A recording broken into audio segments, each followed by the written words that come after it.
So, uh, I want you to try something for me right now, just for a second. Um, Pause and really notice how many things are demanding your attention at this very moment. Oh, yeah. There is always something, isn't there? Exactly. I mean, maybe you're walking down a busy street, or maybe you have like 3 different screens open on your computer right now. At least 3, probably more, right? Yeah, totally. Maybe your phone is buzzing in your pocket and there's, a news program playing in the background. I want you to think about all of that input, all of that volume. It's exhausting just thinking about it. It really is. And that's why today we are exploring a very unique guide.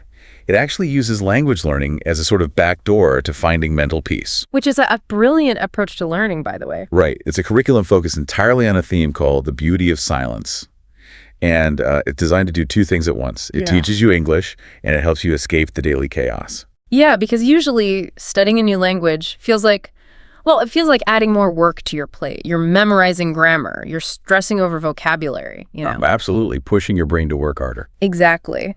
But this source material flips that entire dynamic. It uses the English language as a tool to actually calm your mind down. And to really honor that source material today, we're going to keep our conversation clear, relaxed, and very easy to follow. We're keeping a measured pace, so it's the perfect space for you to learn and just unwind. I love that. But before we can actually find any peace, we have to look closely at what is destroying that peace.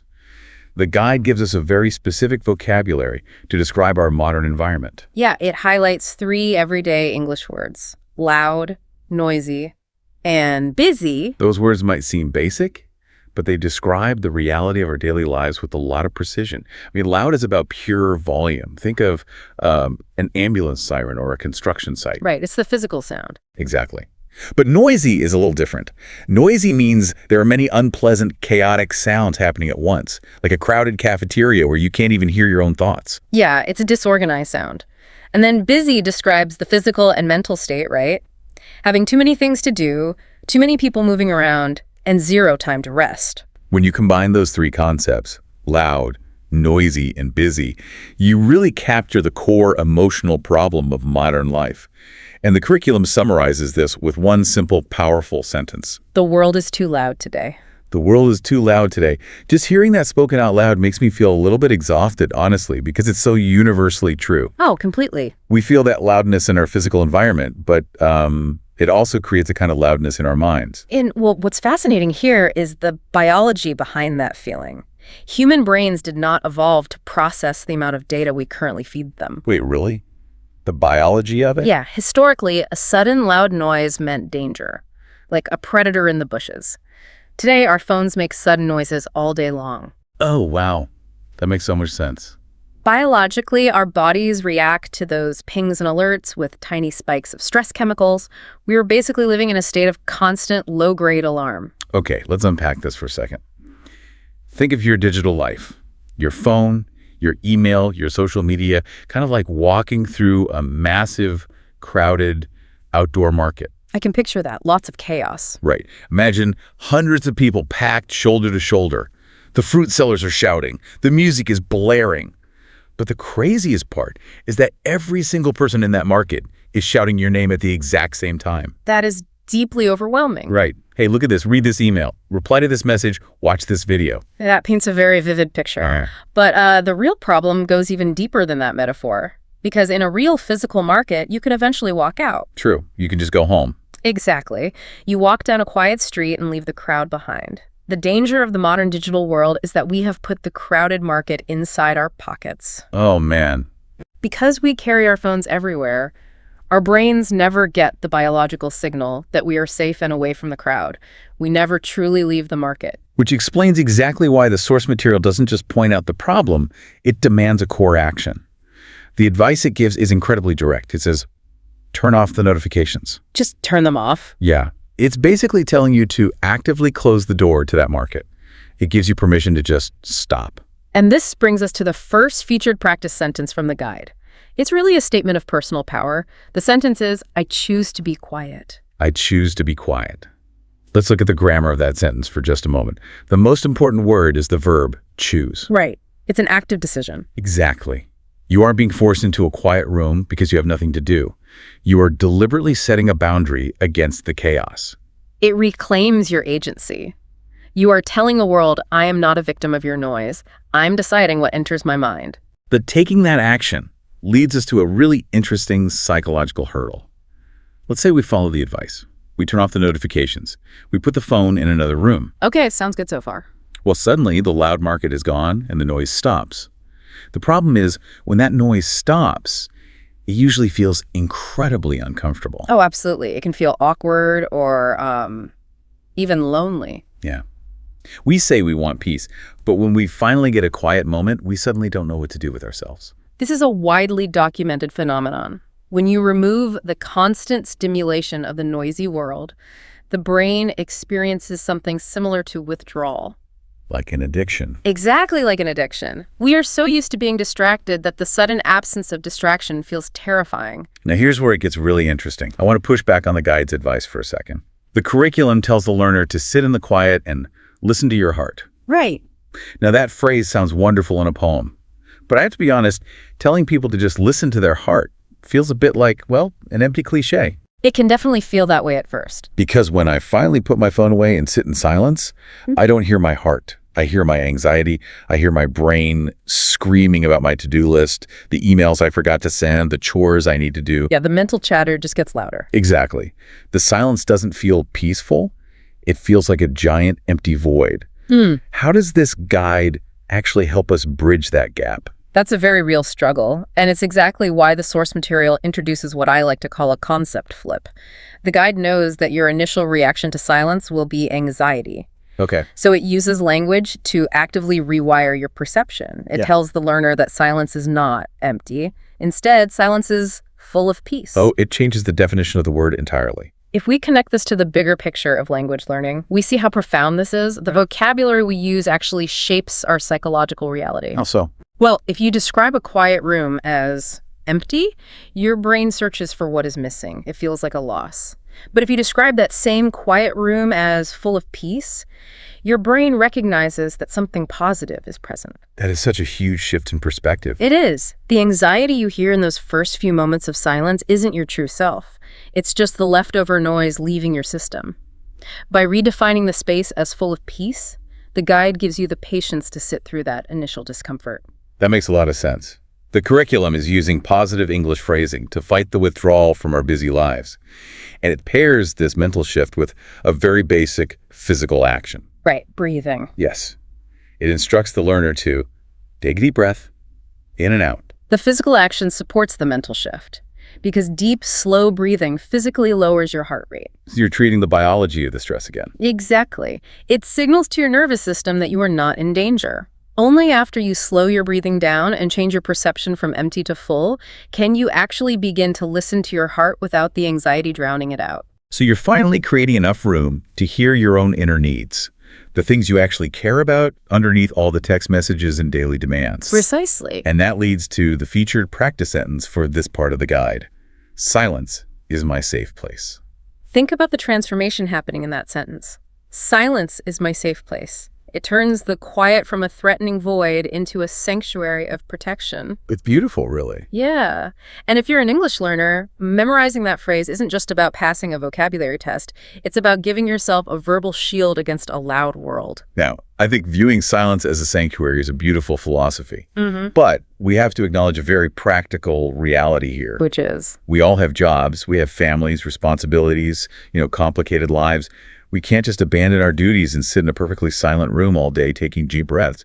We have to interact with the noisy world. Oh, the curriculum anticipates this entirely. It knows that a philosophy is useless if you can't apply it to a Tuesday morning when you're rushing to get ready for work. Right. Tuesday mornings are the worst. So that's why the final section of the source material focuses on turning this mental regulation into sustainable, everyday habits. So what does this all mean for our daily schedules? Like, how do we take the big idea of silence is my safe place and shrink it down into an actionable step? The source suggests creating a 5-minute daily corner. A 5-minute daily corner. I love the physical boundaries implied by that phrase. Me too. It's not asking you to dedicate an entire room to meditation or asking for an hour of your time. It's just a corner and it's just 5 minutes. It's very approachable. Exactly. It focuses on micro habits. Specifically, it teaches vocabulary related to daily routines, emphasizing the importance of a morning ritual. A morning ritual. A morning ritual is simply a habit you perform every single morning to set the tone for your day.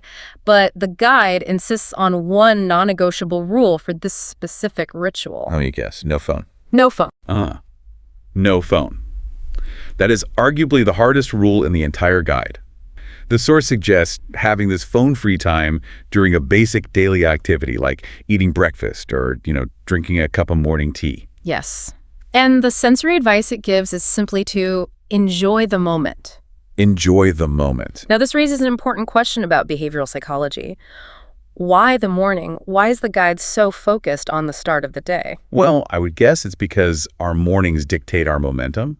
If I wake up and immediately look at my phone, I'm instantly thrown back into that crowded shouting market we talked about earlier. Bingo. You're flooding your brain with cortisol, the primary stress hormone, before you've even gotten out of bed. Wow. Literally starting the day stressed. Exactly. Your brain enters a state of reaction. You are reacting to the news, reacting to emails, reacting to other people's emergencies. That is so true. But if you start your day in your 5-minute daily corner completely without your phone, you build a powerful emotional anchor. An emotional anchor, meaning it keeps you grounded when the waters get rough later on. That's exactly it.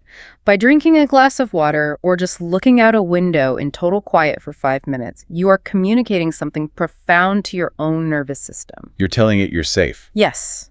You are telling your brain, I'm in control of my environment and I am safe. Setting that calm baseline in the morning protects you for the next 24 hours. That is fascinating. Because when the inevitable stress of the busy world hits you at noon, your brain remembers that baseline of peace. You don't get as overwhelmed because you started from a place of stillness. It's almost like putting on a suit of armor made of quiet before you step out the front door. I love that analogy. And that brings us to the final practice sentence from the curriculum, which connects the time, the action, and the feeling perfectly. The sentence is, I enjoy 5 minutes of silence every day. Let's look at the structure of that sentence.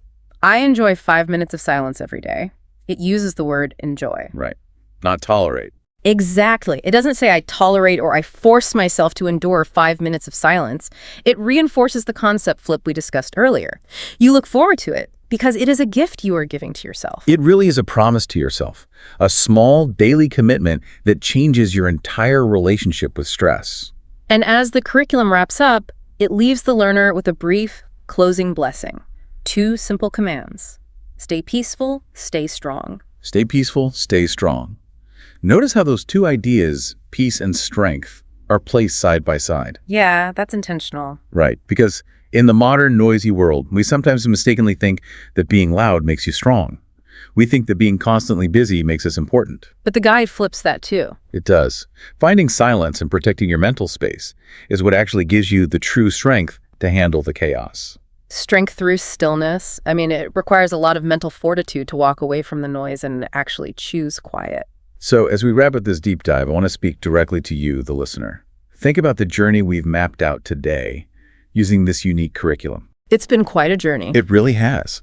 First, you learn the vocabulary to identify the loud, noisy, and busy world causing your anxiety. You realize that the world is too loud, and you gave yourself permission to step out of that crowded market by simply turning off the notifications. A huge first step. Huge. Second, you completely redefine the concept of silence. You learn that it isn't an empty void to be feared, but rather a safe place full of peace where you can finally hear your own thoughts. And then the practical application. Yes. Finally, you learned how to bring this peace into your real life.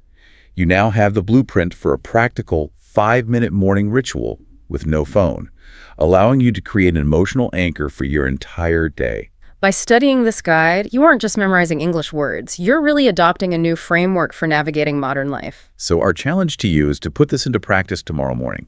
Find your own 5-minute daily corner, leave your phone in the other room, sit down, take a deep breath, and in that quiet space, I highly encourage you to speak your new English sentences out loud. Speak them into the quiet. Yes. Say, I choose to be quiet.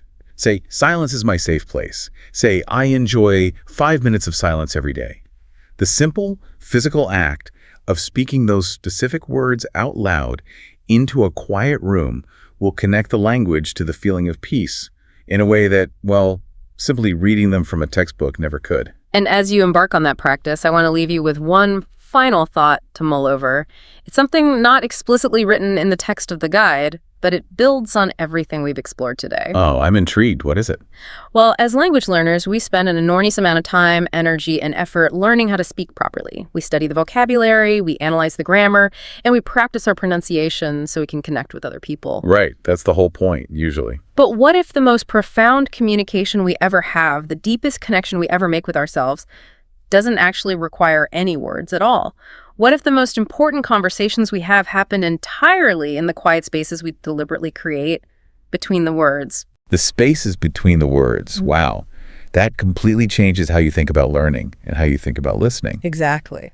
Well, thank you so much for joining us on this deep dive. We hope you found some genuine quiet in the chaos today. And as our guide reminds us at the very end, Stay peaceful, stay strong.